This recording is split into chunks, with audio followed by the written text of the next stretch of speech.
And we're live. You like that? It's right on time there, Chris. I've been practicing that all week. Yeah, it looks pretty good. Door pull keychain Porsche GT3 RS giveaway. So hello everybody. It's Friday. We are in the midst or deep into the giveaway, the GT3 giveaway, and we just launched our GT3 pool keychain. I'm telling you. So where this comes about is this is a replica of the GT3 RS pull strap, right? Or not a replica, but something like it, right? It's not the same exact material, but it's a different, probably a little bit more durable material.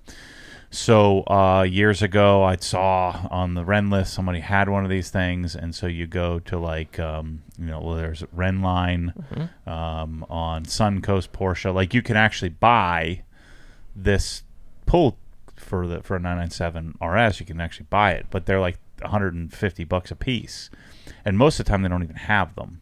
And so I have a silver one and I have a red one, and I'd always wanted to there's got to be, it's not that, it's just a piece of seat belt material, right, and stitched. And so Bryce had someone stitch these, put them together, make it something similar. It's pretty close, but it's not like an OE part that you don't need the OE pull strap, and even then most of the time you can't even get it. And so this is available, counts toward the RS giveaway. I think we'll probably keep these in the store. They're not going to be as much. Like, we add a markup to it, so they're not going to be $40. I think they're going to be less than that when we get to out of the giveaway. But you buy one of these, buy one for each of your keys. I think it's the best keychain option. You put your key on there, and so you have this and your key, and that's it. And so I have one of these on pretty much all of my keychains. I just I don't know. It's cool because it's like a door pull, and the color's a little bit different than the GT3, but it's actually, again, I think this will hold up a little better because there's a little bit more sheen to it than mine would get all dirty. The $150 one that I have, $160 ones that I have. Yeah, and they will be in more colors later. Right now, that's the only color we have is the red. Gotcha. So that's available. People are going to ask that. And then we have this backpack thing that I don't think anybody's buying. I think it's pretty cool. Maybe I should start using this thing. So Topo, one of the things that we're doing tchotchkes, like I don't want junk that we're not going to use. This looks like it's something you would carry around all day. I might. Yeah. I'll trade mine out. Yeah. Get rid of your little basket. I'll never get rid of the basket. Okay. No. Where'd you steal that from? From a old grocery store? Yeah. No. It's from Westport High School. That was my going away gift. Oh. I gave myself. And then it fell apart, so Megan got me a new one for Christmas. Oh, gotcha. Nice. Yeah. That's all I really wanted for Christmas. Yeah, so these bags count. What is in there? Oh, our buddy. He just shows up everywhere. He's very shifty. Yeah. So it's big enough to hold a gnome. Mm-hmm. And some bubble wrap. Oh, it's nice. Yeah, so this also is eligible, and my mom wanted me to tell you people because I don't think we sold a lot of them. No, we haven't sold a lot of this one. But I hadn't talked about it, so that could probably be why. But RS ends in not this Monday, but the following Monday. So our plan is to do a probably 4 p.m. till maybe midnight live stream. If we're going to do another marathon. 31st? Oh. Yeah, you down for a midnight live stream? Yeah. Maybe a sushi bonanza. There's sushi. Yeah, a little sushi bonanza fest, depending on how much you guys buy and whether I have enough money to buy some sushi for everybody. But we're going to have a hang sesh and just live stream the shenanigans that go down on the last night of the giveaway. We've never done that before, so I just made that up about 20 minutes ago. So we're going to do that. I have to do I'm going to go just pull it out in the rain. I don't want to drive the thing. I'd love to make a driving video. I just can't do it. Like, I'll be wound way too tightly. It's too much money now. I can't do it. In fact, I'm going to probably do a wash and talk here at HQ. So I'm going to pull it out in the rain just so that it gets dirty. Maybe we'll just throw some dirt on it or something so I can wash it. Or maybe I'll just wash it clean, whatever. And so I'm gonna do that, but I'm not driving that sucker anywhere. It's got to stay put here. The first place it's going, next place it's getting driven to is onto a trailer to the next person, because it's just too much money to lose out on. If I crash the thing, I'd be screwed. I think I have your headphones, by the way, because mine are super loud now. So that's what happened. They got mixed up. Let's see here. Our buddy James, I think it's Colop. He came to visit today, so he's in the chat. He said, just left OG with a bunch of goodies. Can't wait to win that Porsche giveaway. It's gonna be awesome. That's gonna be cool. Somebody, I'm thinking somebody in Canada is gonna win. Then we're gonna have to figure out how we're gonna get it there. I'm not sure. Maybe somebody in Calgary, Alberta, Canada will win. I don't know. I just got a feeling.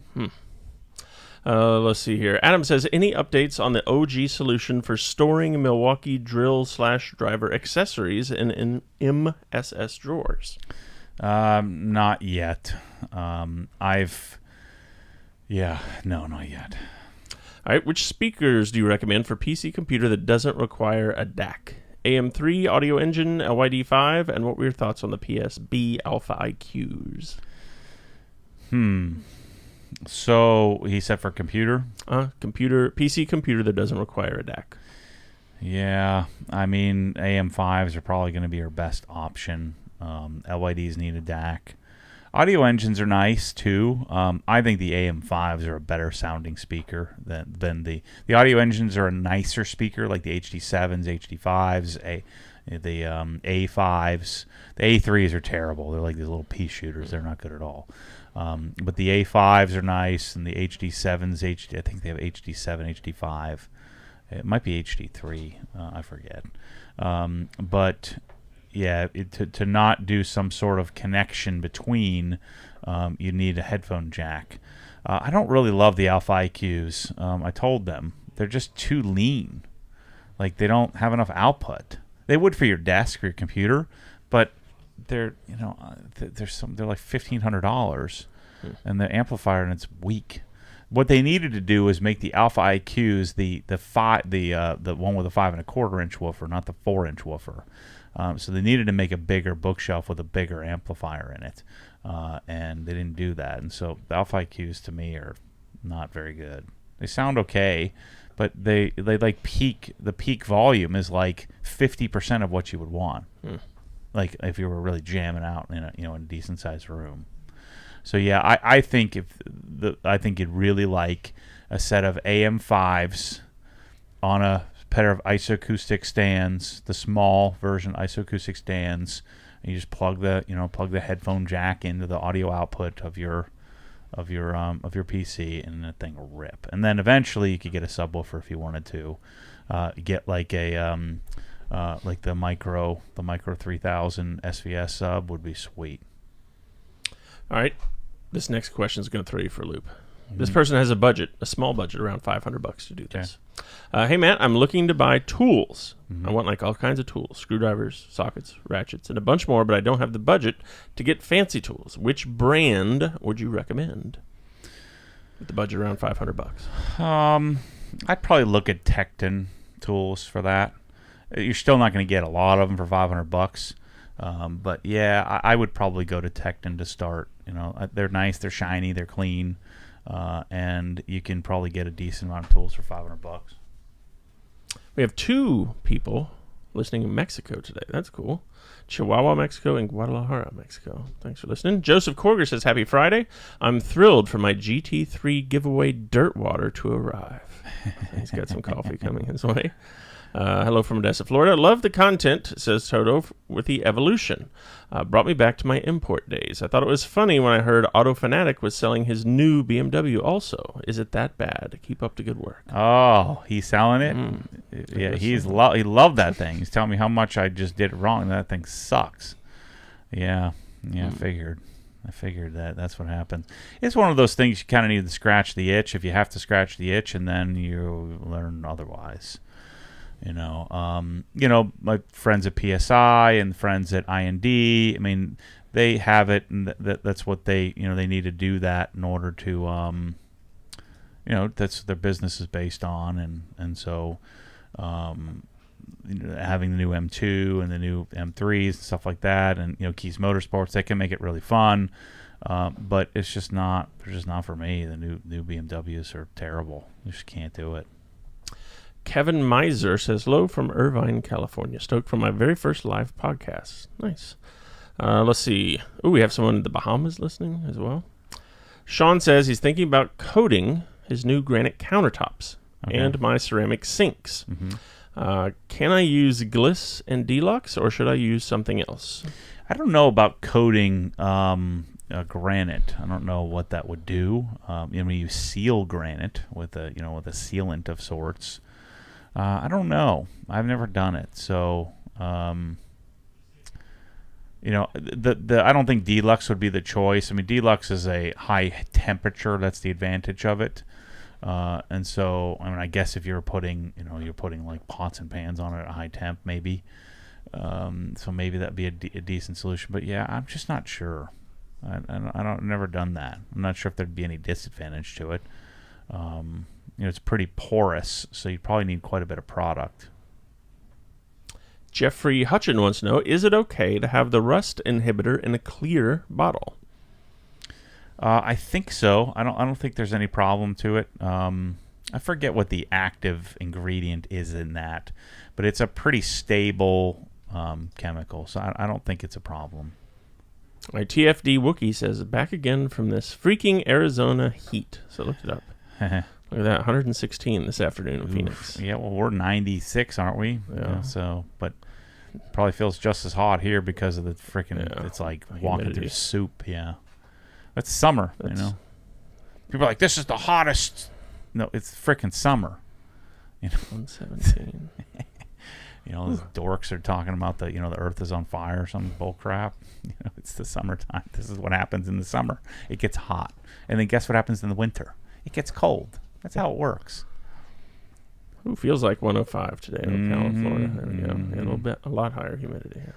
Yeah, it's warm. We're steamy, but I kind of like the summer, especially like working out in the summer because it feels like you got more work done. Yeah, I think you definitely burn. Yeah. Spencer wants to know: are you still planning on doing a PSB speaker speaker package for the GT3 giveaway? Oh yeah, I need to do that. Yeah. We'll We'll do that next week. I promise we'll do that. All right, we got 10 days. 808 Johnster, aloha from Hawaii. A super chat, $100 US. Have a great weekend, Matt and Chris. Thanks, MW. Who is that? MW_F80. Oh, that's our long-term buddy. Yeah. Thank you, sir. Thank you. That's awesome. Steve Rose says, if you haven't gotten the Minimalist tee, get one. They're legit. Oh, yeah. I need to get a new... Do we have those? I need a black one. I only have one in I Allen. have to look at our stock. I don't know. I need another black. I don't know. I lost one somewhere.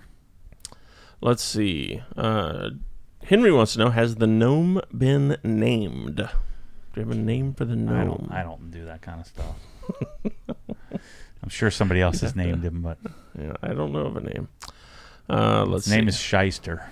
I bought another $2,800 worth of Snap-on junk today. I'm checking out. I'm about done. I've got 2 big wrench packages that I'm thinking about balking on and saying, screw it, I don't want them.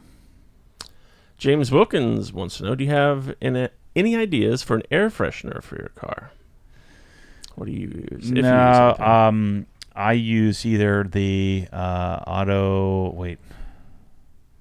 Eden or Bliss? Yeah, what's the frick? Angel Wax. I wanted to say Auto Finesse, but Angel Wax, Eden or Bliss, which are okay.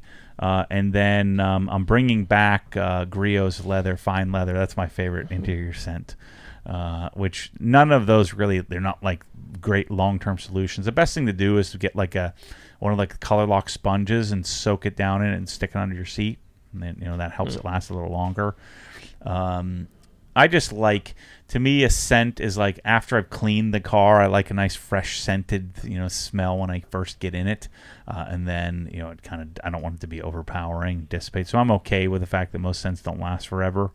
But I like Griot's fine leather. We're going to have that in the store here shortly. We are now a Griot's Garage dealer. So that stuff, a bunch of Griot stuff is coming. Things that I've wanted, like Griot's interior cleaner, which I've wanted for years. I finally got it, and so we have a bunch of other griot stuff. The other thing I'm really excited about is I've always said that Griot's has a good entry level polishing system. Their polishes are nice, and so I want those we're going to create a progressive step system. Like, I'm not going to use the Griot's polishers at this point, but if you're starting out, it's much more practical to do the Griot stuff. So we're going to have that in the store. Let's see. Will Layton says he just bought 10 entries to the giveaway. Thanks, Will. That's Nice. awesome. Let's see. Joseph says, I hope you've started to make some monies on the RS. Yeah, we're to the good. We're positive now. So, and we'll probably have a pretty big next week. The last day should be pretty significant. So I'm excited. It worked. So my gamble paid off. And the only thing that I'm a little concerned with would be next month if we've cannibalized our sales of other things. But I think we're going to be good. Chris Cloud says, have you changed the capacity for the Helen House? What is the max number of persons? If anything, I've reduced the capacity. 8 is the sweet spot. I don't want frickin' 20 people there. It's just too much wear and tear.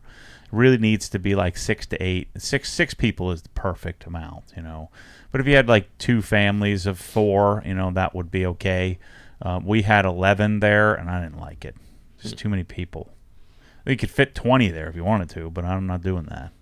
Which 3 people would you have kicked out if you could? Yeah, right. Everybody, and just be there by myself. Yeah, because what happens then is then you get people who can't afford to be there. So you couldn't afford to fix stuff if you broke it.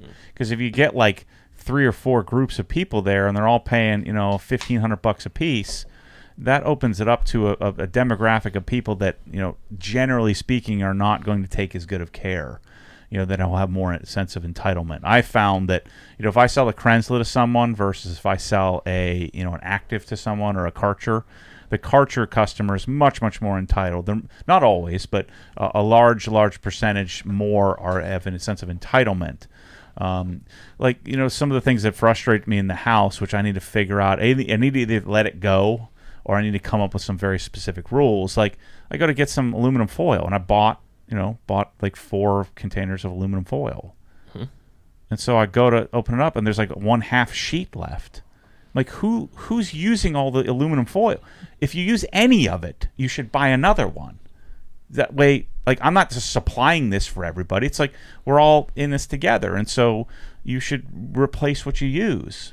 It's freaking $5,000 these people paid for this house, not $50,000. So I need to either get over it, just charge more, and then just do all that. There's not a rental from here to forever that has 3 different sizes of aluminum foil in the cabinet.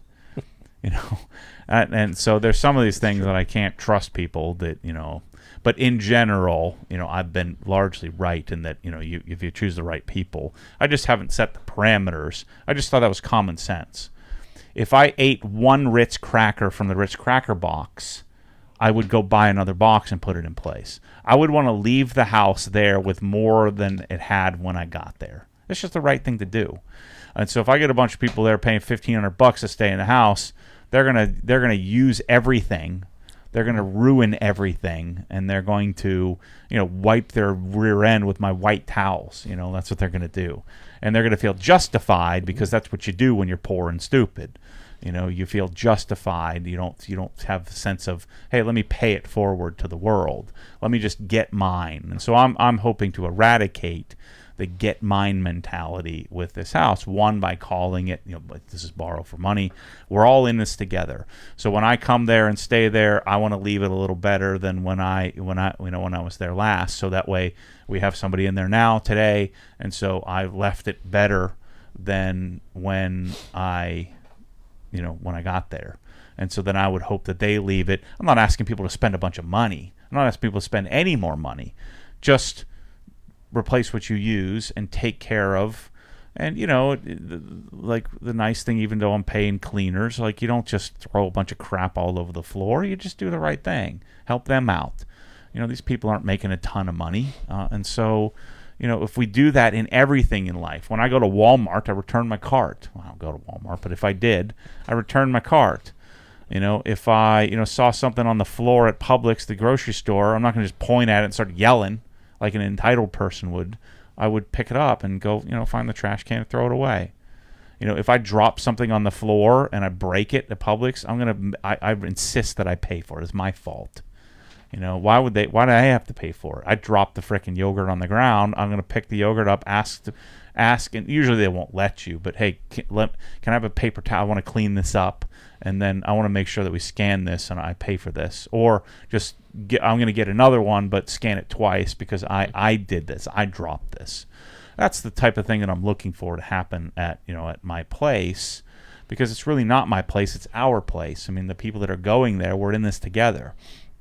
And so I'm expecting everybody to kind of, do the right thing. If you did wash the microfiber towels and you stained a bunch of them, then I would go right on ObsessedGarage.com. I wouldn't even ask. I would just go on ObsessedGarage.com and order another one and have it sent to the house.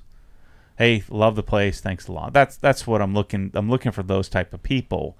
And I'm not saying that if you got 3 or 4 groups of people together and you had 15 people there and everybody's paying $1,000 a person, I'm not saying that we couldn't, it wouldn't be that, but odds are I think we'd have more of like a 50-50 shot of entitlement, and I'm just not interested in that kind of relationship with people. Because to me, this is not a transaction. Like, I'm not transacting here. I'm not trying to rent out and just get money out of you. I'm not trying to get as much money out of people as I can, and then they get as much out of me, and we have this sort of transactional adversarial relationship. I'm looking to have an equal exchange here. Hey, I have this really great place. Because I'm not charging as much as I probably should charge for it, because it's loaded up with all things that you normally wouldn't expect, that I'm looking for people to not expect that, not to be entitled to that, that we are sort of in this together. I'm not buying single-ply toilet paper and locking up all the rolls because you might use more than one. Every other place, a lot of places you have to go buy your own toilet paper. You have to go buy your own paper towels. You have to go buy your own everything. Well, I have everything there. So if somebody rifles through a bunch of, onion powder because I have that there, buy another one and buy the same one. If you can't find it there, go on Amazon and have it shipped to the house. You know the address, you're staying there. So that's something that I'm going to continue to harp on, to sort of teach people the type of relationship that we're in here, in that we're in this together. When I come to the house, I shouldn't have to go buy more frickin' aluminum foil or onion powder because you used it all. Right? I mean, is that too much to ask? And what happens is, that somebody they'll use like one sheet of aluminum foil. I'm using that as an example. And so they're like, well, I only used one, so I'm not going to replace that. But then everybody uses one. And then at the end, so then next week, somebody comes there and there isn't any. And so then that person gets screwed, and then they have to go buy it. And so instead, if you use any of it, buy it. If you don't use any of it, then don't. Like when I was ranting, somebody ate all my steaks. I had like $200 worth of steaks in the freezer. They ate them all and didn't buy a single one. What are you doing? Now, in fairness, I had said, look, there's nothing locked up, nothing's off limits. But I was also under the assumption that, or I also left the pool heater as open, under the assumption that, hey, if you really valued the pool, hey, you turn the temperature up to 80 degrees or something like that, heat the pool. Not turn it up to a 96. So I guarantee you, here's what happens with an entitled person. So they walk in there, they get to the house. I'm like, I want to jump in the pool maybe like next Wednesday. They're there on Thursday. And so then they heat it up, right? They heat it to 90. They turn it to whatever the max is. This is what wives do this, by the way. They do this in the air conditioning in the car. They either turn it off or turn it on max, right? The stupidest thing ever. Like adjust it to what it needs to be. So Michelle does this all the time. She'll just turn it off. And I don't even notice it. She's real sneaky about it. And then I'm like, why is it so hot? Oh, my gosh, it's hot. And then I get it, instead of just turning it to an appropriate temperature, to turn it off. And then they get hot and they turn it out and they turn it to max air. I've never used max AC setting in my entire life. And so, anyway, here's what happens. They turn the pool up to 96. It's rifling through, like a pound an hour of propane, right? At like what is propane, like $3 a pound or something like that. And so then the pool gets to 96 on like day 5.5, and they go, I guarantee this is what happens. They get in the pool. Oh, this is too hot, and they get out of the pool, and they're in the pool for 10 seconds. Be like, this is too warm. I guarantee you that's what happened. So what I did, what I had to do, which I didn't think I would have to do, and everybody told me this would happen. I didn't believe them. So you guys were right. You can say I told you so. So I bought a heat pump. So I paid $8,000 to buy an electric heat pump. Mm-hmm. And then I locked, so you can turn it up to 96, but it's only going to go to 80, which is what you want it to be anyway. You don't want the pool any more than 85 degrees. So we're going to it'll go up to 80, and that's it. And they'll think, oh man, this is great. So I've got to help some people out. So anyway, that's my current rant on entitlement and why I wouldn't have like 14 people going to the house. $6,500 for a freaking mansion is like 20% of what it should be. I stayed at the Chateau Lake Louise in for 2 nights in Canada. I had 2 rooms, 2 nights. So I had a total of like 1,000 square feet total. No food, no aluminum foil, no alfresco grill, no triple 55 monitor racing simulator, and you can't adjust the pool temperature to what you want, and it was like $200 or something like that. So yeah. Anyway, but yeah, other than that, my little rant, I'm sort of the house. Other than all of that, the house is great. Well, those are 2 little nitpicky things. Of pay it forward. Right. Return your cart for the next person, and don't have that mentality. Well, if I don't return the cart, then and if I don't return the cart, then I can't. Then somebody's out of a job. Yeah, I don't know. Maybe that's not the way to live, but. And for those of you who don't know or didn't hear the story, so the one time Matt stayed at an Airbnb, he actually bought a TV for the place and left it there. Well, that was dumb. The TV was so bad, like it was like a 27-inch Element. I don't even know where does even Element is that a Walmart brand or something? I don't know. Where would you even get an Element? So I bought like an $800 LG, and then I couldn't return it. So yeah, I just left it there. I was there for like 2 weeks. So to me, it was worth the expense. Yeah, there you go, Walmart. Element. We can get a 43-inch for $169. What in the world? If you have an Element TV, you need to call me, and we need to reassess. I'm going to help you out. We're going to reassess the decisions you've made, and we're going to help you to make better decisions in the future. I'll be your coach. I'll be your personal coach. I won't charge you anything, and we're going to get you out of an Element TV. All right, let's see. Our Hawaiian buddy, 808 Johnster, says, what's the status of the Ego stubby nozzles? 808, I don't know that off the top of my head. Yeah, I don't know either. I know we got 300 of them and shipped them all out. We're waiting on the next order. Sandy Hill says, Matt, I know you're always looking for the next best thing in all things in your life. I stumbled upon these athletic shorts from Kettle Mountain. Amazing stuff and warranty for life. KETL. Are they like short shorts for girls? That's the new thing. I see these dudes walking around the airport. Like, bro, your shorts are like, I can see your balls hanging out. Like, what are you doing? So let's see. I don't know which ones he's talking about. That's cool. Check them out. I'm in needs. I'm in need for some shorts. There you go. Well, you can get one of those things. I keep buying shorts. Well, that's for cycling and racing bit. Yeah. Gotcha. That short looks pretty cool. 12-inch inseam, too. Thanks for the tip. Well, they're a lot of money. That means they're going to be good. I like that. Thanks for the tip. Kettle. KETL. KETL Mountain Apparel. I like that. I like Mountain Apparel just appeals to me. For all the mountains we have in Florida.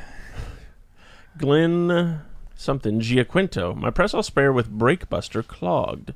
Is there any other sprayer that would work well with Brake Buster? It's going to destroy pretty much all of them. I mean, Toco will probably last longer, but it'll eat that too. I mean, you just have to replace them. I'm working on it. I mean, I sent them 5 gallons of it. And the other thing I'm working on, I may just bag the whole Brake Buster thing and I have a lower pH brake buster. So if we can't get the darn Pressol to work with it, maybe I'll adjust the product. I don't want the product to be inferior. I'd rather buy a new sprayer every once in a while. But they are testing it to see, long-term testing to see. It's hard to replicate other than just time. You got to use it, keep the product in there, and let it sit there. I find that the more often you let it sit, the more it tends to ruin the plunger. But it's the high alkalinity. It has a pH of roughly 12, and then what's creating that alkalinity is destroying the sprayers. Another sprayer that probably will do okay with it would be the Quasar. I just don't like how the Quasars work. I don't like how they feel. But a Tolco chemical resistant will probably hold up for 6 or 8 months. All right, let's see. This is from Kevin. He says, "Hey Matt, I currently have Jescar Powerlock and 2 layers of Colonite on my car. I have been thinking about ceramic coatings, but not sure if I need it. I wash my car weekly and live in Southern California." Yeah, I mean, they are better now. You have better chemical resistance. It's a little slicker. You have less work to do. It'll last longer. You'll have less marring on the surface. So I've made the full transition. I haven't done Powerlock Colonite in several years now. The reason why I stuck with that for longer is it would just look so much better. The original coatings I thought that looked weird. It looked very synthetic. And so I like the depth and sort of gloss that you got from wax, but now I feel like you can replicate that with some modern coatings. Steve Rose also plans on winning the GT3 RS. Okay. He says, "Can I swap it for the Rivian?" Sure. I'll be down for that. HMTCS14 says, "Just wanted to chime in. I just entered the RS giveaway with coffee as well." Nice. Chris Gwynn says, "Matt, because of your Recon, I've gone all in with Cree retrofit lights at 3500K. Nice. Absolute game changer. Yep. Any word on Satco bulb availability? I can't go back to the old junk bulbs." Don't we have them? Well, the 3500 are super hard to come by. So we have them back ordered. Yeah. Yeah. So Chris, I don't have an ET on that, but they're hard to find. You should maybe we should get them in. Reserve your spot for people, they're 3500. I'm throwing them for a loop because nobody wanted that, right? And now they didn't have a lot of stock in them, so they have to manufacture them. Let's see. The Mad Piranha says, "Where did the closest giveaway winner live? I'm 105 miles away." I think Tampa. Where's the news? He's in South Florida, Fort Lauderdale area. But the guy in Tampa is probably the closest who won the 1M. Oh, the first one. Yeah. Gotcha. Tampa's 90 miles. Yeah. Jeff Silva says, "Is there a shelf life for CSL and XO coating package if still sealed? I have the OG blue sign set from a while back, and now I'm ready to use it." Yeah, there is. The simple thing to do is just look. It's kind of hard because those bottles are dark, but you want to just look to see if there's any solids. If there's any solids in there, then it's compromised. But you're probably good. I mean, as long as you didn't open it. Opening it also makes it solidify quicker. What happens is the solvents start to exit and starts to almost attack itself, and so it becomes solid. That's the whole point of it. It's supposed to become solid. Jared Daniels says, "Happy Friday, Matt and Chris from Cape Town, South Africa." Oh man, we got people all over the world. Yeah, I'm a huge fan. Nice. Cars JR says, "Has Matt seen Pan the Organizer's audio system?" Yeah. If so, what are your thoughts? He's got a good setup. He has, I think he has Macintosh separates, so he has great amplifier, and he just made the transition to a Revel. I think Revel Performa, the Beryllium version. Oh, wow. I actually had Revels. Oh, did he just change the system? Let's see, whatever that is. Oh. No, that's B&W, so maybe he added some B&W. I have to watch it. I didn't see this one. Oh, those chairs look like the chairs you got. Oh, he did buy some new stuff. Yeah, so those are, what is that? That's the name. Auralic? Where's that, though? And that's his streamer. So he did a 2-channel setup. Oh, I'll watch that later. Yeah, those are, I don't like B&W Nautilus because they're aluminum dome, but they are nice speakers, especially when you have tons of power. Yeah, I'll watch that later. Cool. Yeah, I didn't know he did that. Yeah, that's a serious looking setup there. I thought he was talking about his home theater. All right, let's see. Steve says Tecton tools are pretty good, about like Craftsman or maybe a little bit better. Yeah.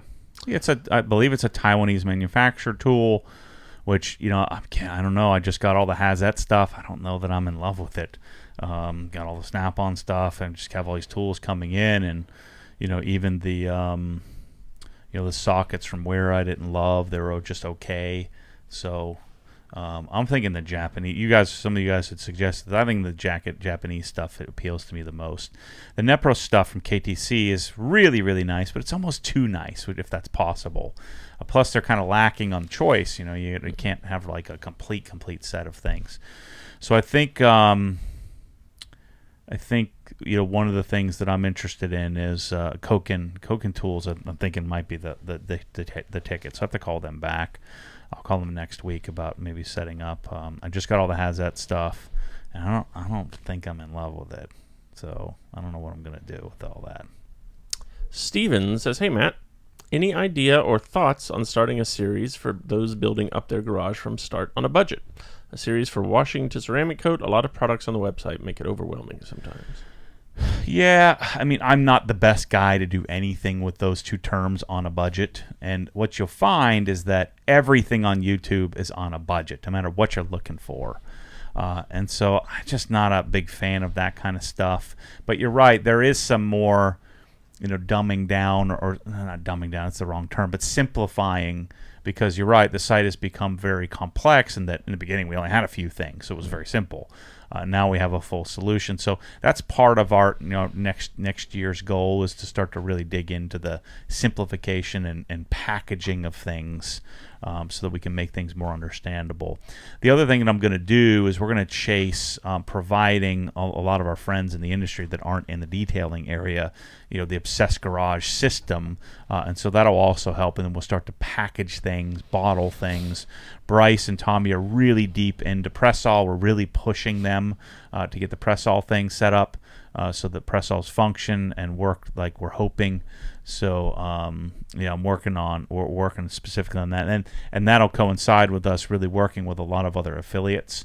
That's also going to help us, is that we're going to need to teach other YouTubers, and so then we'll be able to utilize them that when they don't know as much, to simplify things for you, and so we can turn you on to some other YouTubers. We're going to take a lot of the young car girls and get them up to speed on how to be legitimate inside of the detailing area. Same thing, we'll find a lot of young car guys as well, like those up and comers that are will be the future of YouTube coming up. And then I'll also go out to my friends at I&D, at PSI, at Dundon, and get them our detailing line packaged where they can easily sell it. So that's part of our plan in the future. And then some of the bigger YouTubers that are my friends that or people that I don't even know that could become friends, where we'll train them. So I think that's where I'm going to focus on training, is training other influencers, and then providing them an avenue where we could either ship it for them, or we can sell them wholesale the product. So that's going to require us to bottle and label and have a brand. I don't intend to make my own detailing product line. I'm going to curate the products and put them in my own bottle. So we'll still be using Meguiar's and CarPro and P&S and Griot, using all the different various brands. And if something is better, we punt it and do something else, and then provide that as a solution, as a process, more than just, well, here's the Obsessed Garage product line that I went to a blender and just kind of slapped together. That's my intention, to do that. And then our training will be focused on training other people that also provide content, and then we can kind of change the world by doing that, and that each one of them is influencing hundreds of thousands of people. And so I can, at scale, train and simplify things for people. So that's our next couple of year goal. Boosted Fools wants to know, can I ceramic coat my eyeglasses? I'm sure you probably could. I'm not sure what benefit you'd get from that, unless you're getting it wet all the time. Because you'll find that oftentimes with a ceramic coat, it then tends to make it a little bit more fingerprint prone. The advantage, of course, would be slicker, so you'd probably have less chance of scratching. But I would wager it may be more of a detriment than a benefit.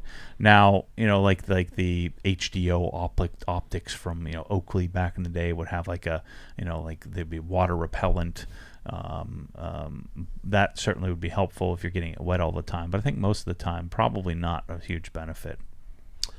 Michael says, this is my first live in a while from Glendale, Arizona, designing high-performance radiators. Ooh, nice. You need one of those? I just put one in the Evo, the CSF. Let's see. Mobility Today says, hey, Matt, any thoughts on Glassparency Boost? After I wash, my ceramics still feels sticky and not slick. Someone said apply Glassparency Boost. What are your thoughts? So Glassparency is a marketing company, not a detailing company. So I should punt all that stuff in the trash. Unless they got lucky. They're just buying it from a blender and then marketing it up and selling it as some great system. And then, the detailers in general are susceptible to that. I know the guy who owns it. He's a marketer. He's not a detailer. Doesn't know squat about detailing. And doesn't care about detailing. And so Glassparents, just punt that stuff in the trash and use invisible glass, to clean your window, and get Wolf's Nano Glass Sealant. Seal it periodically. Put whatever car coating you're doing on all the other windows. I don't like to put it on the windshield because it tend to be mess up with the wiper blade action. But even that, some coatings still work on the windshield too. I just never really. I like the Wolf stuff so much on the windshield. I don't like water to shoot off of it and bead up. I like it to be more hydrophilic and kind of slide off of it. So that's why I like the Wolves. But yeah, I don't know that product, but I would have no interest in it because chances are it's not any good. Blake Smith says, good afternoon, gentlemen. Matt, are you still thinking of inviting anybody localish to Destination OG one of these days for a visit when you go up there? Yeah, I'm planning, so I'm going to go up September 28th, and what I'm going to do is sort of a soft open house, meaning we're just going to kind of put it out there where everyone wants to come up, hang out for the day. So not going to be some big formal event. Kind of see how that goes. So anybody in somewhere, within a 3 or 4 hour radius can come and hang out for the day, give tours, all that kind of stuff. And then maybe in the winter do like a full-on open house, like a formal open house of some sort.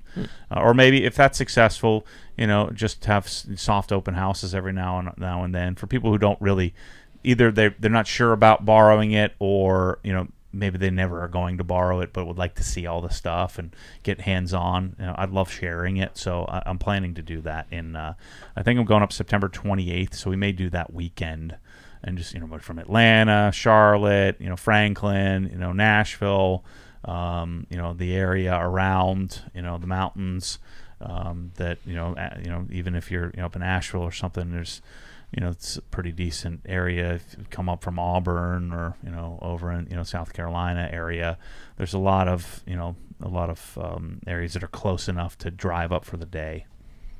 All right, so that's weekend of September 29th, 30th, somewhere in there. Yep. We'll have Yep. more info later.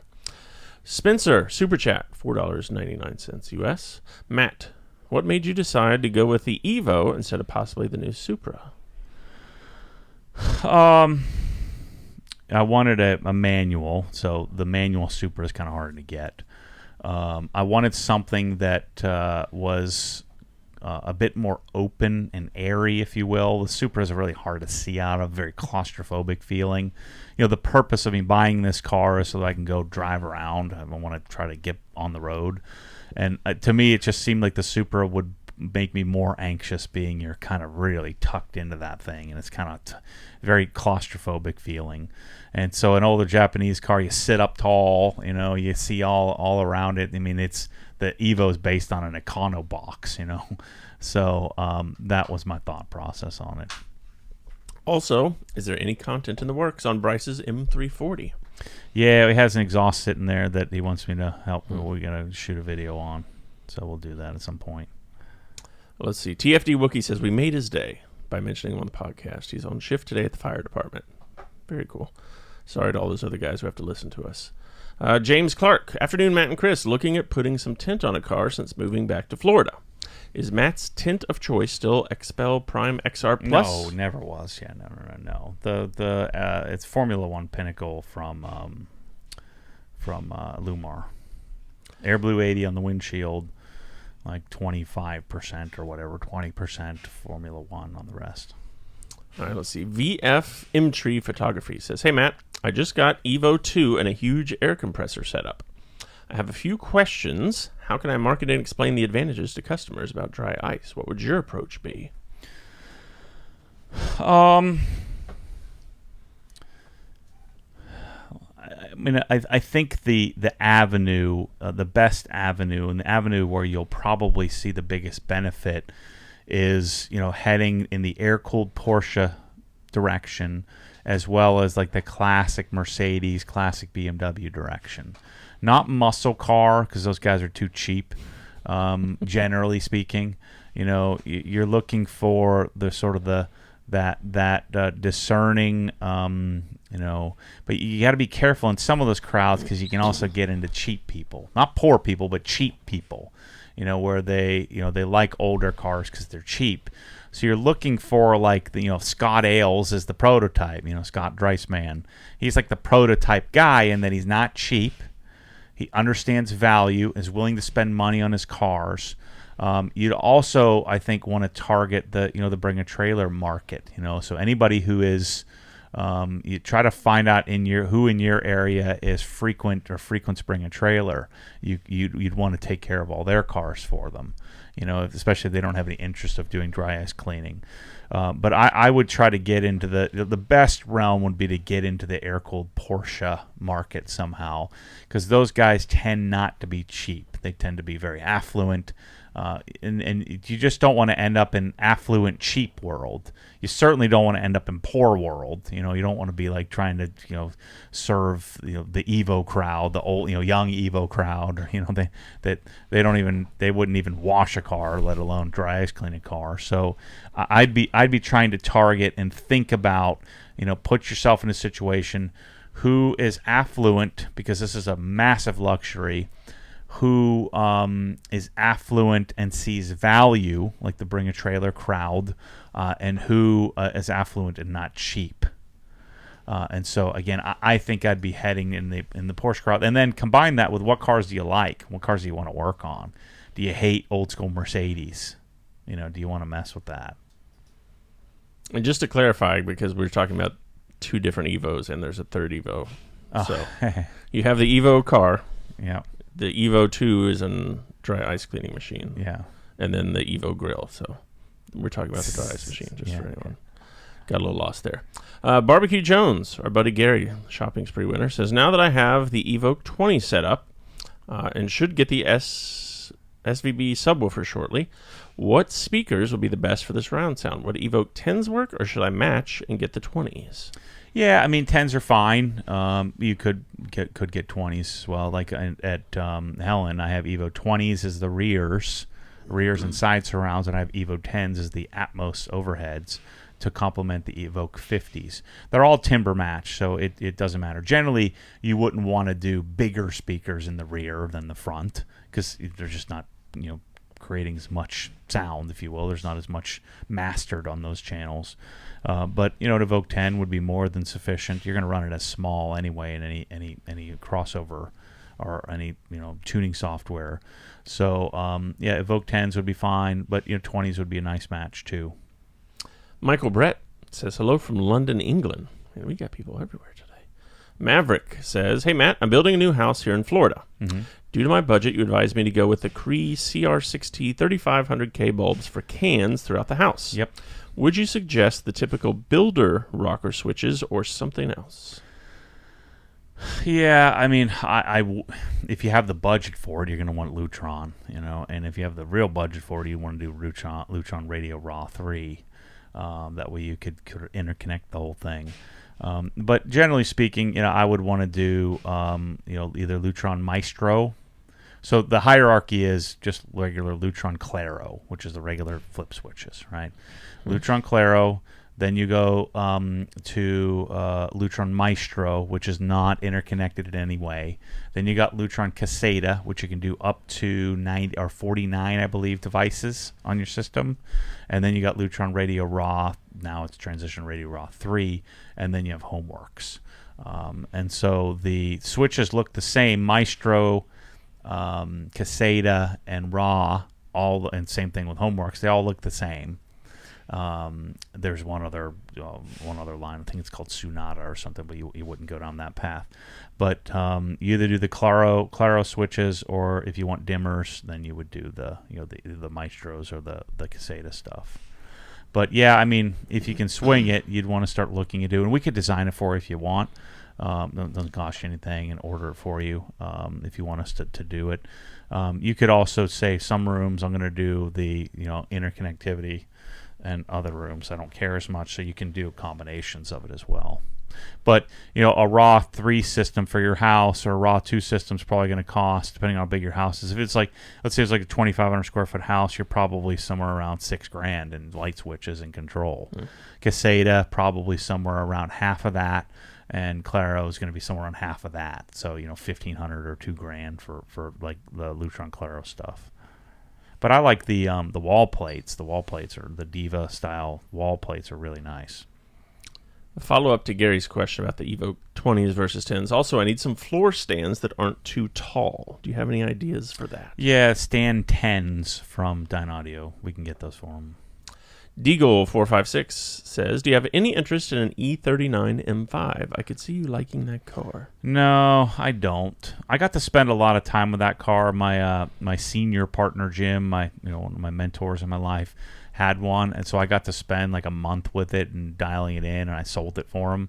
And so I feel like I've checked that box. The thing I don't love about that car is like the wood trim. It's a little too old man executive for me. It's and I felt like it's the 400 horsepower V8 naturally aspirated. I just felt like it, because it's pretty heavy. I just felt like it was kind of slow. So I didn't love that. I like the E36 because the E36 is so much more tossable than the M5. It's just bigger. So I'm just I was never really a huge fan of that car. Dom DiRienzo says, it seems like you've gone all in on your business, houses, cars, etc. So I'm curious, what percentage of your investments are in the stock market? It depends on what you value the business, right, and inventory and all of that. I'd say maybe 15%, something like that. So you get 401k, IRAs, and a brokerage account, all that kind of stuff. So maybe 20%. And I'll have more in the future as the business starts to cash flow out to me and less to inventory and asset purchases. And so then I would just probably have more marketable security. It's just easier to deal with than hard assets. But I'll probably also acquire more hard assets over the years: cars, watches, things like that, land. Maybe get some cows or something in the future. I don't know. But yeah, that's just how it's worked out. It hasn't really been much of a conscious decision. I wish I had a larger percentage, but because I continue to invest back in the business, I haven't extracted very much from it to make that percentage bigger. If you valued the business, it's probably something like 1%. If you value the business at something, but I tend not to look at that. I don't have an exit plan. Sunny Color wants to know, do you still have your outdoor cat? No, that cat lives at the Woodgate house with the family that lives there now. So she came with us to Harbor Hills, and then when we went back to the house we're in now, or we moved to the house we're in now, she left and kept going back to Lena's house, and then we kept going to get her, and then eventually just stayed there, and they've adopted her. So she lives outside and the Woodgate house. She's likes still it there. Patrolling out there then. Yeah. Let's see. Preston Loveday says, greetings from Orlando. Looking to put some of your garage design to use when my new house is finished in 2 months. Nice. What is your What is your opinion on quick jacks? Looking to add a non-permanent lift.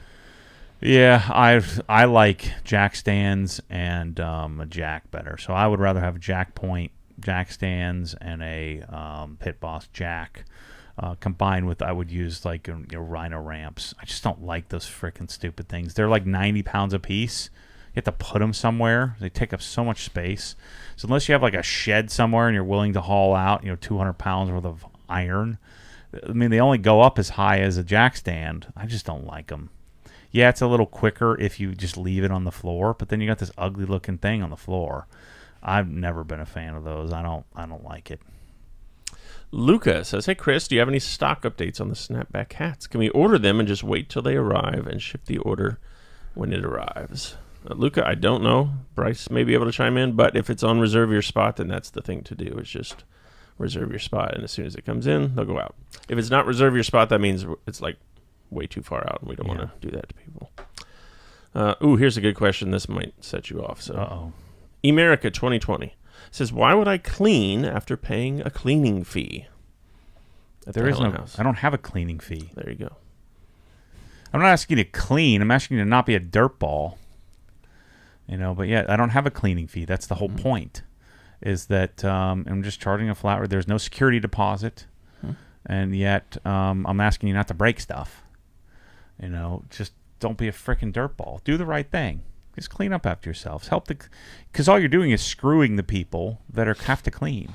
So if you pee all over the floor and throw your towels all over the place, and then make a big mess, then they have to clean up after you. You're a grown up. You're not a baby. So teach my kids. I'm not cleaning up after you. Got to clean up. And now my kids. So think about it as your kids. Your kids aren't going to clean it the way you want them to clean it, but that doesn't mean they get to just throw everything on the floor and somebody's going to come pick it up after them. That's what I'm arguing. How long should you wait before applying a ceramic coating to fresh paint? Viggens 24. Yeah, it depends on the paint, but most of them, by the time you get it back from paint, it's usually cured. So old school, it was like 30 days or 60 days or something like that, but a lot of paint systems are cured in hours. But yeah, I would say a loose thing would be 30 days. But usually when something's being painted, it's not going on your car that day and getting to you. So you generally don't have to wait too long. Here's a timely question from Cameron Shahid. Hey Matt, how far are you into the Evo build? Have you driven it yet? Yeah, I just drove it like an hour ago. I haven't registered it yet, so we just kind of did a circle around the block. It's pretty cool. I like it. It'll be in a video this I don't know if this weekend, early next week. Let's see. Yoshi predicts you're going to have 250 rolls of aluminum foil on your way to your house. And Steve suggests Matt will have a vending machine in the garage with aluminum foil and onion powder. That's a good idea. I mean, I know I sound unreasonable, but I just think it's just common sense, and common sense is not all that common. The other thing I realized that I just assume everybody has the same thing of spatial awareness. You probably don't have this, but let's say that there's a drawer of things like spatulas. Yeah, you open the drawer, you take a spatula out. Do you remember where it came from? If they're all piled on top of each other, or are they organized like yours? Well, they're organized. Oh. But let's say you took out 3 spatulas. Okay. Would you recognize and remember where those spatulas go when you clean them? I don't think you would. No, you just don't care, right? No. I just take a snapshot. Like I take the time. So, Michelle is the same way. Most people, I thought that this was more common than not with people who have spatial awareness. Like if that's where the gnome went, like on your desk, and if I took the gnome to go show somebody, I'm going to remember exactly where the gnome was. Within a few inches. I'd probably have the angle remembered, all that kind of thing. Now, part of this is a blessing and a curse, but same thing like this microphone boom. Like if you had a certain position for it and I used it, I would remember that and I would put it back there. And so like pots, pans, and things at the Helen House. So I have to go there and I have to put them back to where, because people don't have spatial awareness. And it's not even it's like. I don't think Jennifer does the same thing. I mean, the people that are managing it, I just don't think most people have that sort of spatial awareness on where things go, where things were, and where they go back. Like the same thing with like my bottles, like the bottles of chemicals. Like there's a spot for it, and I just remembered where it was. And even if I took 5 bottles off, I would remember where the 5 bottles went. Even if they weren't my bottles, I would do that with their bottles. Or like if I took one of those things off of your shelves, I would put it back where I took it from, even if it was 2 or 3 days later. And if I wasn't sure, then I would check in on that. And so I found that. So these are things that I'm learning. This is kind of like kind of like having children for the first time. That you kind of let go of some things. You've realized what's important, what's not. And then you also learn to teach yourself and teach them. So it's kind of there's a happy medium that's created. And so what I realized in Helen is the real value that I'm figuring out for business wise, and for both me and the people that are going to stay at future properties. I'm learning to let go quite a bit. Because like, for example, like, Michelle's family was there with me, and it's not at the same standard as me and Mike being there. Me, Mike, and Mike keep it clean and dialed in, and so it was kind of chaotic. There's stuff everywhere, and so the cleaning people come, and then you can't even tell the people are there. And so I have to just assume that most people that go there's going to be one person that are like Mike and I, and then the other 6 or 7 people that go with them are not like us, or not like them. And so that's why I have cleaning people. And so as long as I don't know what happened, if I walked in there after everybody was done, like if you and your family was there, I would be freaking, I'd just jump straight off I'd jump right out head first, right? Because you have kids, and my kids are the same way, and everybody it's just freaking chaos. And then if you have some laid back people, that could be even worse, right? And so the atrocities that go down, like I don't see it. Yeah. And so I'm creating a value set for a different type of experience, right? This kind of experience is the experience I'm hoping to have. And like, for example, I bought this really expensive couch that's in the family room. It sucks. It's terrible. So I'm going to replace that couch. I don't think most people who own a rental would do that. That couch is the couch you get from now until the end of time. I'm going to figure out a way to sell that couch or give that couch away and get a couch that's more appropriate when I have to trial and error it. And so them creating this real valuable sort of asset for me and then for the people who get to go and experience it. And although it's not perfect, it's pretty darn good, and it's I'm pursuing perfection in it, and part of that perfection is me perfecting my expectations as well, and letting some things go, and that I knew that would be a significant part of the process. But in order to make sure that I don't have to go run straight off the balcony head first and just end it all, was the vetting process and the systems that were put in place to make sure people, one, understand how to use things there, and then secondly, they just setting expectations. Like, hey, if you use coding and all the detailing stuff in the garage, I'm not asking you to replace that. That's part of the package. But all the other stuff is like a huge bonus. And even then, like if you rifled through a gallon of soap, I would expect freaking buy another gallon, because you probably should have used maybe 16 ounces of soap or something. That would be an appropriate amount. Now the problem is I'm not setting, because people don't have spatial awareness, I'm not setting that expectation, so I'm really setting myself up for failure. And so over time, as we figure out where the discrepancies, either I need to come to them or they need to come to me, or maybe some happy medium. And so we're going to figure that out over time as we put this thing together. And I'm going to build this really amazing system that then we can replicate in other places. Let's see. We're just now getting to the shorts discussion here. We're a little behind here. Matt is a true dad, says rephrased. He hates 5-inch inseams. He'd rather have capri. 5 inch is fine. But that's short. But 5 inch wasn't fine. 9 months ago? 18 months ago. First, it started in bathing suits, swimming trunks, right, with chubbies or whatever. Yeah. They kind of started this whole thing, and now all you dorks that you couldn't squat 185 pounds if your life depended on it, and you're wearing shorts that have a 3-inch inseam, right? I saw it at the airport. Some dudes. Like fat dudes with short shorts and skinny dudes with short shorts is the worst. Ooh, yeah. 3-inch inseam, yeah. This is what people are wearing around. Like, who wants to see that? Oh man, that's good. There's a girl right there. See, the girls next to the dudes. That's like the cross country shorts almost. So in 32 months, people are going to look back. What in the world were you dorks wearing? Just find a classic look and stick to it, you nerds. You're not cool. You're not that cool. Man. I keep telling Ryan, now that he rolls his shorts up on me, you realize you would have gotten punched in the chest if you were in our school. Now, granted, it went a little too ridiculous, like Michigan, and LeBron James, and you go back and watch LeBron James in high school, and his shorts are down to his calves. It looks stupid. I was always like, why are they doing that? Like, their jerseys are so baggy, it's so uncomfortable, it's getting all in the way, And so there's a classic like happy medium.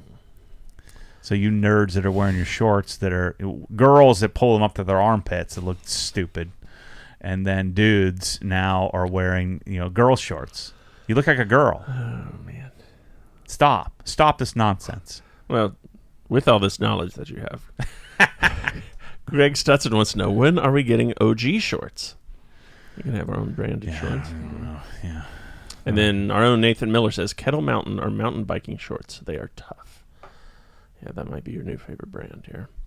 Bavarian Tuned says, Matt, have you installed the gray Prevost piping anywhere? I just installed around 30 feet of it, and I really like the way it looks. Yeah, we've done it in lots of different systems. I forget where I did it last. Gray's awesome. Our buddy Brad Hone says, missed half the podcast. Gonna have to watch it again. You did miss much, Brad. It's okay. It's fine. Yelling about entitlement. I'm sure I'll get in trouble for that. Bruce says, Chris, I'm surprised that Matt lets you keep that gnome on your desk. This actually spends more time over in Matt's area than it does in mine. I'm about to light it up here soon. Brandon says, when does the giveaway end? When is it closed? The 31st, right? Yeah, midnight on July 31st, Eastern midnight time. Yep. Light bulbs are ordered. Hundreds are coming, I promise, says our guy Drew. The people that think a 997 GT3 RS is all-wheel drive don't deserve to win it, says EHP Racing. Yeah, that's true. Let's see. Chad says, next time you show us a disaster that is cat cable, give us a warning. My cable OCD went off. You had a lot of emails, by the way. I don't know if you saw Yeah, I got to get someone to come help you. It's driving me crazy, all of that freaking stuff. I just want it to look beautiful, have it dialed, and so I'm going to pick someone to come with me to put a patch panel on the wall and get it all dialed, all labeled, and so that way we can, I'm only using like 12 of the 150 that are there. It drives me nuts. Brandon says, I'm a huge fan, by the way. Just wanted to say hey and have a great weekend, guys. Thanks, Brandon. Nice. Rephrase says, what would you advise someone to do that has a rock chip in the paint on the bumper? A Model 3 PPF is hard to justify at that price. Yeah, I mean, you just kind of do touch up, I guess. Or what I usually have done is do Dr. Color chip. So they'll have that color, Dr. Color chip. You can custom order it, and it's kind of a wipe on, wipe off thing. Let's see. Brad says, just got my OG seat covers. They are legit. Yeah, I use them for the first time, too. They're really cool. I got one. I like it. Yeah. I wonder what the... I'm going to see how long you can go without washing it. Ooh. Yeah. See. This is a good time of year to have those. Mm-hmm. Sam M. says, hey, OG crew, I'm interested in buying wholesale. I know the minimum purchase is $10,000 first time. Does that apply to Canada as well? I want to get an OG spec garage for my new shop. Great week. Have a great weekend. Oh, well, the wholesale is not to buy retail. Wholesale is to buy wholesale and be a retailer for it. So, yeah, that doesn't count. So to buy stuff at a discount doesn't... What good does that do me?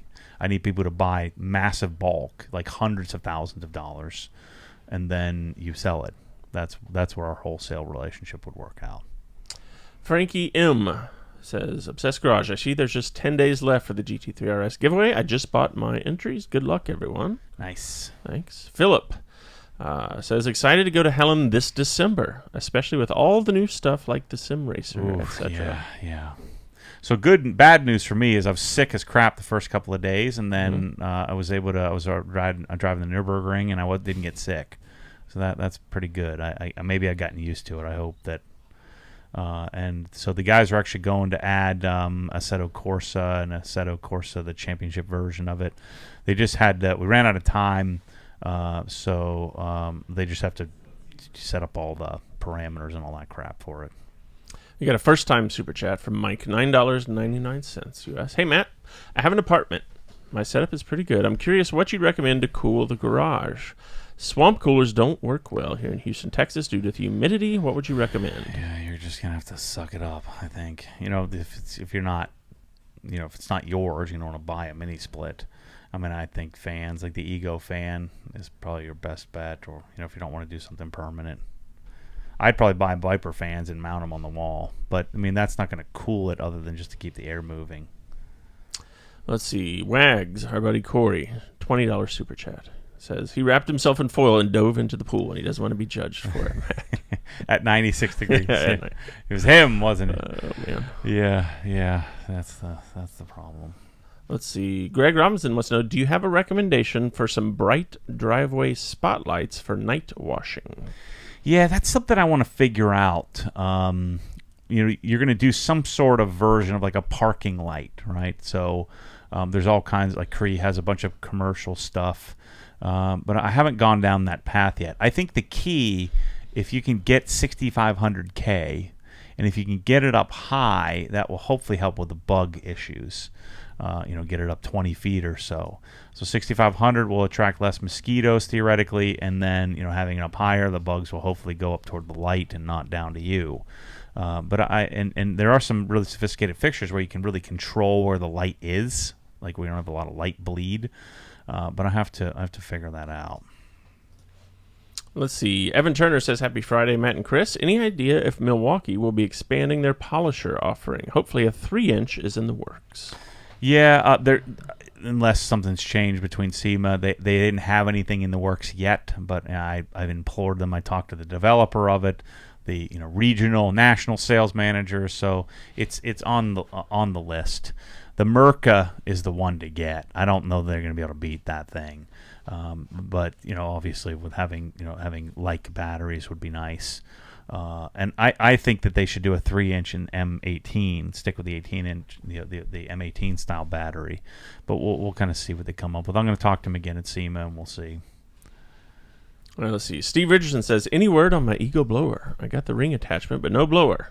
Steve, I looked at your order. I think the deal is you got a stubby. Yeah, so that's probably what they're waiting on. But email support, they can help you out and tell you exactly the deal. And split it up and send it out, yeah. Let's see. Ben Finner says, did you get my note on the clay bar portion of the Evo video? It's like shaving your face. It's not an abrasive process. The lubrication is to help keep it a non-abrasive process. I don't know what he's talking about. Maybe he commented on the video. I don't know. Brad says, you're coming right after our week in Helen. Can we hang out for an extra day or two? Free labor for projects, and we'll sleep in the kids' room. Oh, that's a lot. Sorry.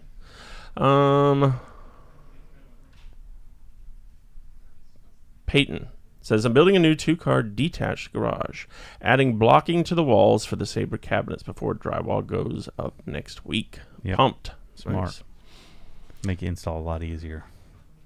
Let's see. Mad Prana says, Helen House shows that Matt has an attention to detail that not everyone has or can truly appreciate. Anyone staying there should adjust their level or expect to hear the deserved rant. Yeah, adjust. That was another thing I was trying to figure out. It's like, let's say your house, you have some rules, right? Mm-hmm. And your rule is you have to wear your shirt backwards.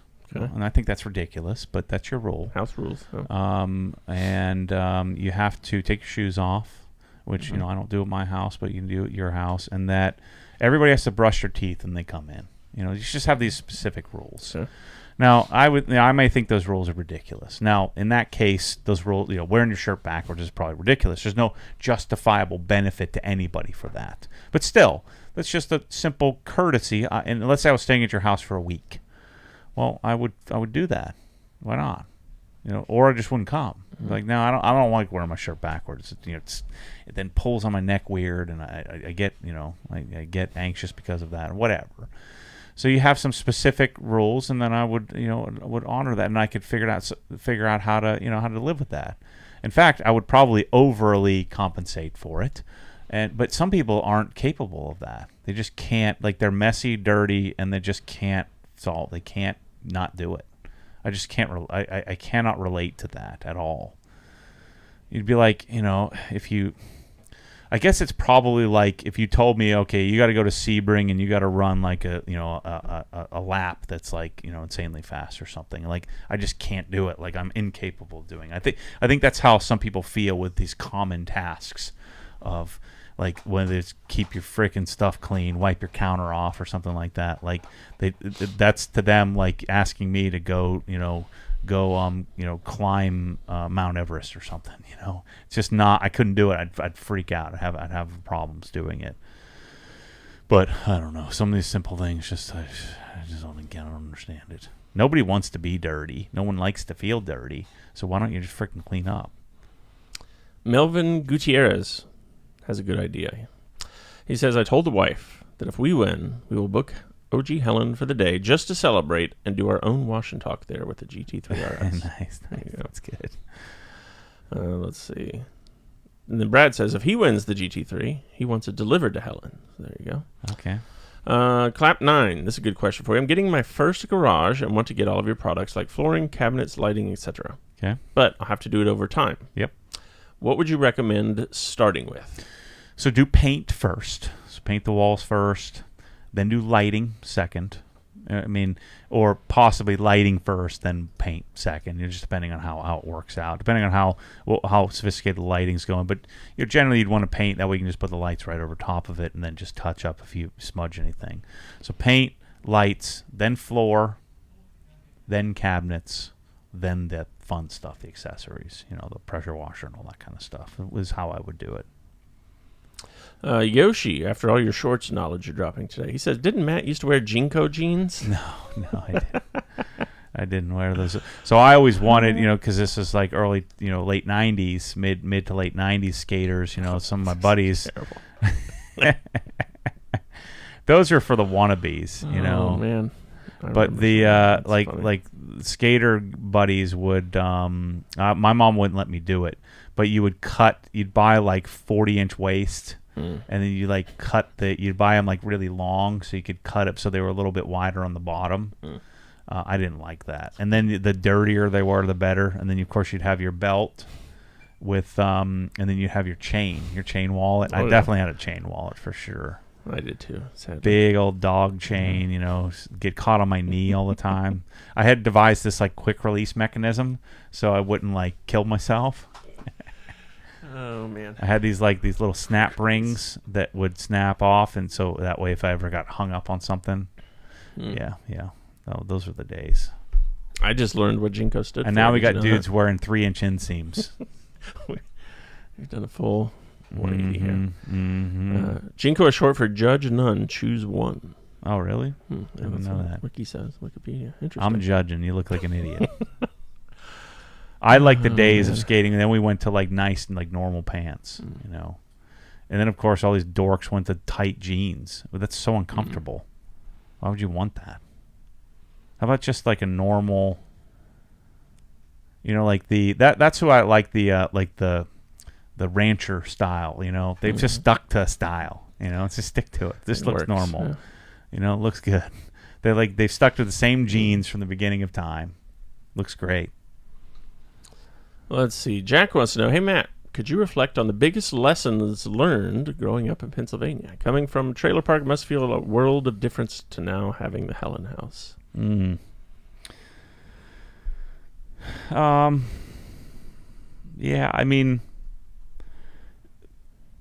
Yeah, my parents modeled a significant work ethic, and they still do that. And they set the standard even at 60 plus years old, right? And so there's a certainly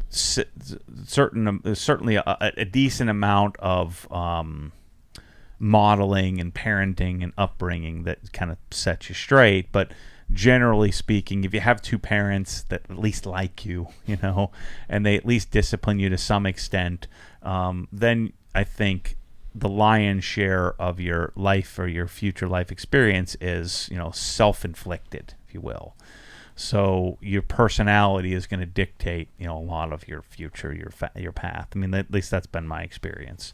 Now, again, if you have somebody that's, that's beating you or not encouraging you, that can be really detrimental to your future outcome.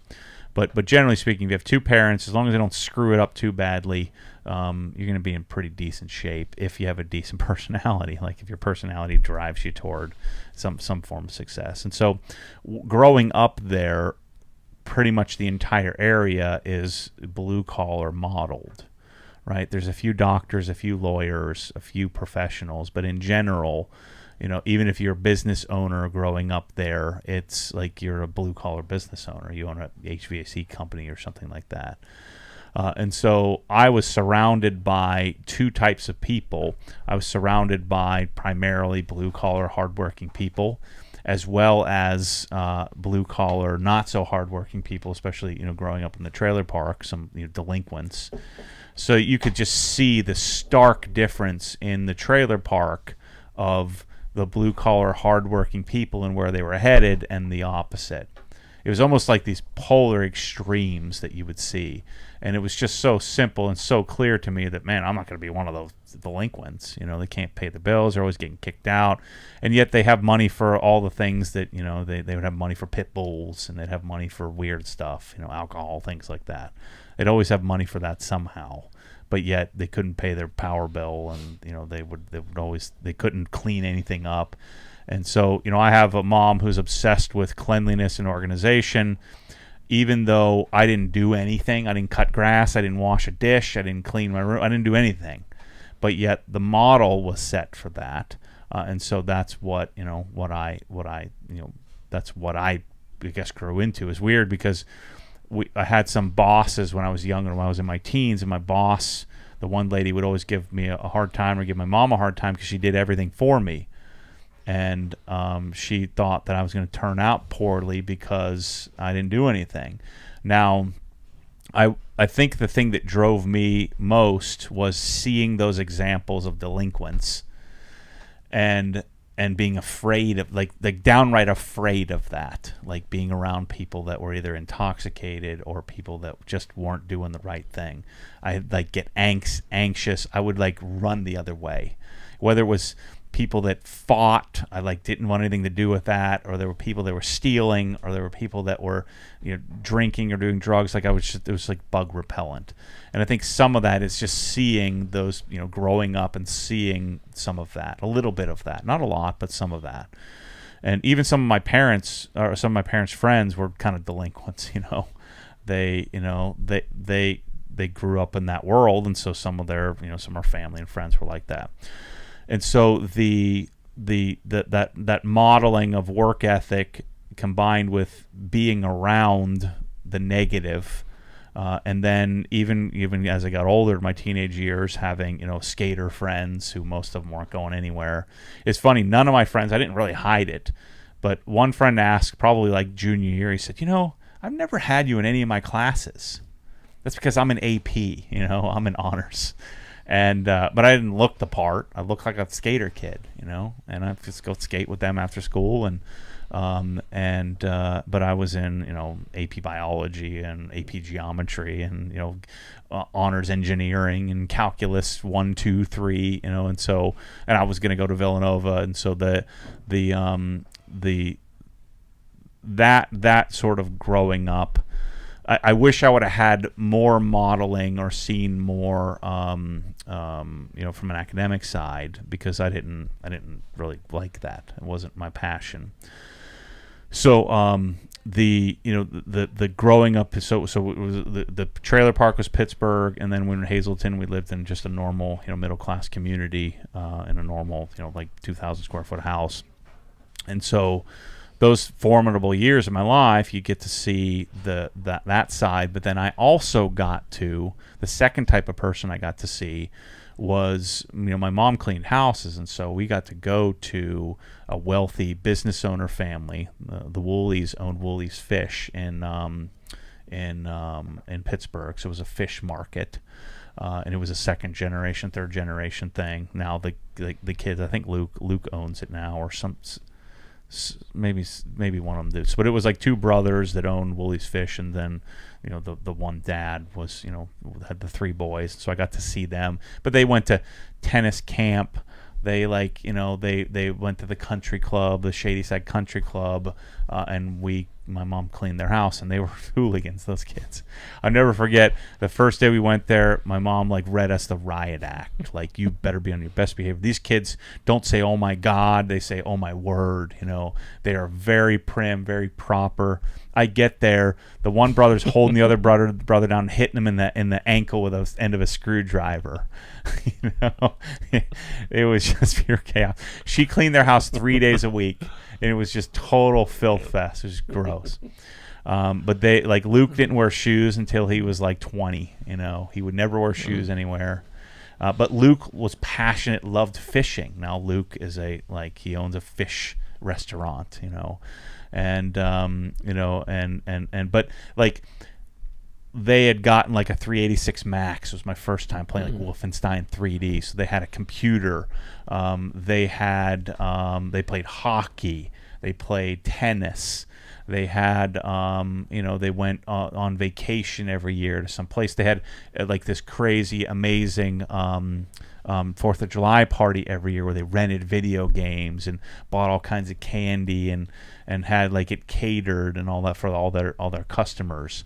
And so I got to see.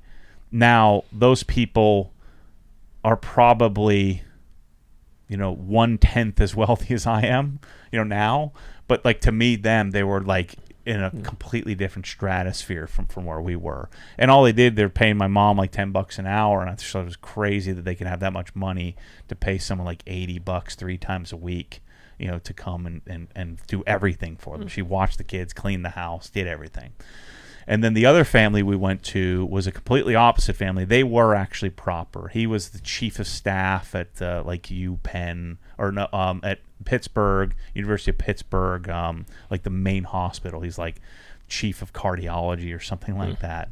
And so that was a prim, proper doctor, you know, family. And they had this basement that was the size of, at least in my head, it was like the size of a football field where we could ride bikes around it.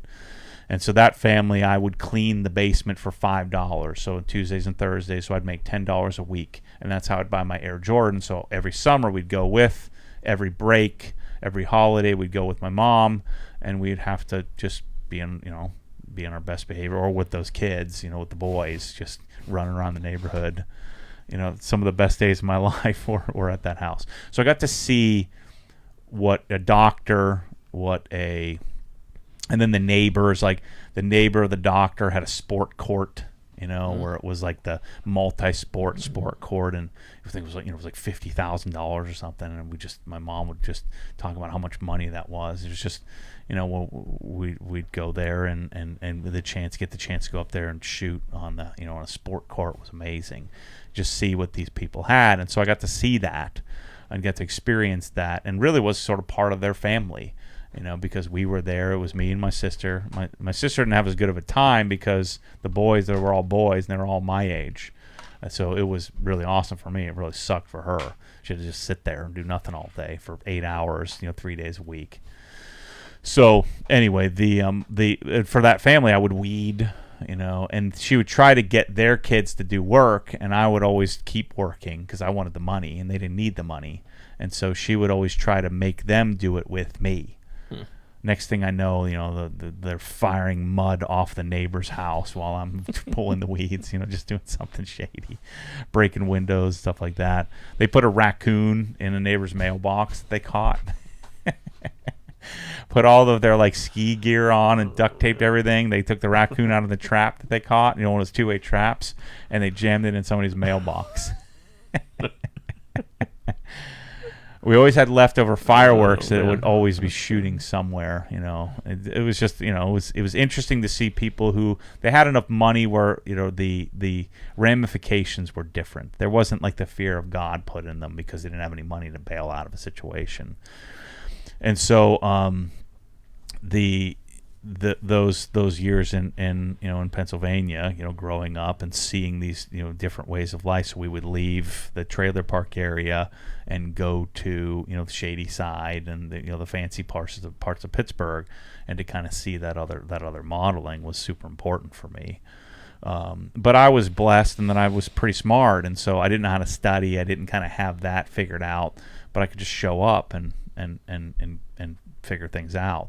And I think it's probably good that I didn't have and I didn't know how to study, because I'd probably be more of an academic, you know, instead of like a, you know, most of the academics, like all the people I went to school at Villanova are way smarter than me, and they were very academic minded, but I bet you, you know, none of them really have any huge success. They're just happy, you know, playing with circuits all day at Lockheed Martin and, you know, making 110 grand, and they're brilliant. They should be making $2 million a year.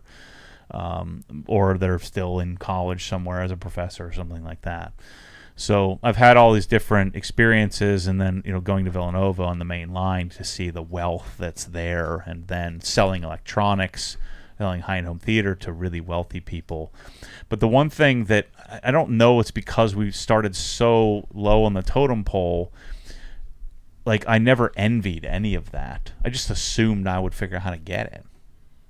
Like, I assume I'm going to get a jet someday. I don't really want a jet. I'm not, like, envious if somebody has a jet. It'd probably just be more convenient to get a jet, so I'm probably going to get one someday.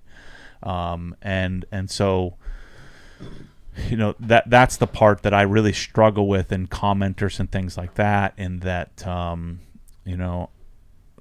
don't have this, like, anger toward, like, Mark Zuckerberg, because he's freaking brilliant, but made this great thing, or anybody that's 2 or 3 or 4 or 5 or 10 steps ahead of me. I don't know if that's the upbringing of seeing these two different polar opposite sides of the coin, getting to experience all of that. I did make an offer to my kids. I said, when we were driving up, I said, I don't know if I could pay this off, but I said, if you make it to age 50, having never drank alcohol or done any drugs, like 0, I'll give you $1 million. I said, we'll drop a contract if you want to sign that contract.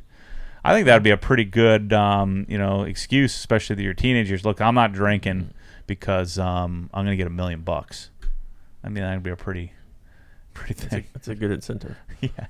Now, I'll be 70 or 80, so I'll be about dead anyway. So they're going to get get whatever I have. Hopefully, and $1 million in 20 years, 30 years from now is not going to be worth about $1 million. It'd be some fraction of that. But I thought that was a pretty shocking little wager to make with them. If you make it through, and so neither one of them have totally taken me up on the offer yet. So, but we've modeled a certain life, and so they're going to be less likely to experiment. But then again, you got 2 parents that like you at least. Your personality is going to dictate that outcome more likely than not. So, long answer to a short question. A couple more quick questions, and we'll wrap it up here. Today's very shorts themed. Matt, what are the go-to shorts that you like wearing daily? What do you have on this? Arc'teryx, however you say it, is what I've been wearing a lot. ARCTERYX. Yeah. Travis wants to know, hey, if I win the GT3, can you throw in the high torque center lock gun? No. I don't think I have a breaker bar torque wrench long enough. You can buy one. Yeah. Hey, Matt, this is from Greasy Tacos. Sounds really good. Hey, Matt, I have 2 garages. Okay. A double and a single. Yep. I'd love to trick out the single garage. However, the double is the one with all the easily accessible power and water. Any ideas? Yeah, well, you could cut some drywall and get the power and water there. If it's block, you probably have to go through the ceiling. Cutting drywall, is not the world's worst thing. I always try to avoid that so heavily. But if you cut drywall so you can come through and run power and water, you just have to pay for it. If you can't do it, I did that a lot before Mike. I would just pay someone to do it. Mad Piranha says, I haven't driven a manual in ages. Would it be wise to relearn on a GT3 RS? I think if you knew, I don't think it's like riding a bike. You're not going to get on a bike and bomb down a mountain if you haven't ridden in a while. But it probably wouldn't be long before you can be proficient. And so if you understand how a clutch engages and disengages, you'll be fine. It's a pretty easy car to drive. Super Chat, $4.99 US from Hundle Legal Group, LLP. Would you recommend G-Technic Halo over S-Tech PPF or CSL and XO-V5? I use CSL and XO-V5 on all non-PPF surfaces. I did buy Halo as well. Yeah, I'd probably, on the S-Tech, I'd do the Halo. That's what it's designed to do. Some people have said they've been having great success. I haven't had very good success with Halo on Expel film. But I know it works great on S-Tech. I had it on my my white RS, the 991.2 in 2019. So, LR says, how do you feel about spray wax glass cleaner? It smells like bowling alley shoe disinfectant. Spray wax glass? No. You don't ever want any additive to your cleaner. Are we really, do we really need to save that 25 seconds of our lives by putting two inferior products together in one? Why not use two superior products that are separate in two different steps? So my suggestion is to never use those kind of things that have additives. So I just don't like that. Chad Bartlett says he sent you an email response about fixing that cat cable disaster. Oh yeah, Sure. I've got a bunch of people. I've got to figure out who to come and help me do it. Let's see. Stint Placer wants to know, what's up with the Adam LZ project? Any news there? Yeah, so Laurel met with Adam and Colette. They wanted to do it off camera, which I think is a good idea. And so me, Waba, and Mike F. are going down to Orlando to meet at Britannia Flooring to just show all of you what the selections are. We're going to finalize and start to build our spreadsheet and pricing and budgeting. And then we're going to start ordering stuff probably next week. So start ordering appliances, flooring, lighting, all of that stuff. And so Adam's in Ireland. I think he's in Europe for several months. So we're going to start ordering stuff. I think I'll talk to Marissa's assistant, and we'll start ordering products, ship it to the compound. We'll store it there. The goal is to get everything there that we need, and then hopefully we'll do the project in November as the current target. But it's going to be dependent on when we get all the stuff. Andrew says the wife is looking at an X3. Ugh. Should we look at the Pointless. X3 M40i or go X3M? No, you should look at a 3 Series because it's the same thing, but doesn't look stupid. Either get a 3 Series or an X5. X3 makes 0 sense. It's just a car on stilts that looks uglier and handles worse. So get a 340i or an M3 or get an X5. The X1, X3, Macans, none of those cars make any sense. It's just a car on stilts with less room than a car. So get a car. Or get a bigger one. Like a Cayenne kind of makes sense. An X5 makes sense. At least it's a little bigger. It's got a trunk area that's a little taller, a little bit bigger. But even those, an SUV without a third row is kind of dumb, It's like, what's the point? It's just a car on stilts. Like, that handles worse. Then I'd rather have a trunk than have like an open air area. A hat. It's just, I just don't get it, man. I don't understand why you guys do that. It makes no sense to me. Last question here. This one from Chris Lindsay. Is OG applying any analytics or business intelligence to your processes? Oh, I'm sure, but that's not my department. That's Tommy. Tommy and Bryce do that stuff. So yeah, short answer is yes. So that's it for today.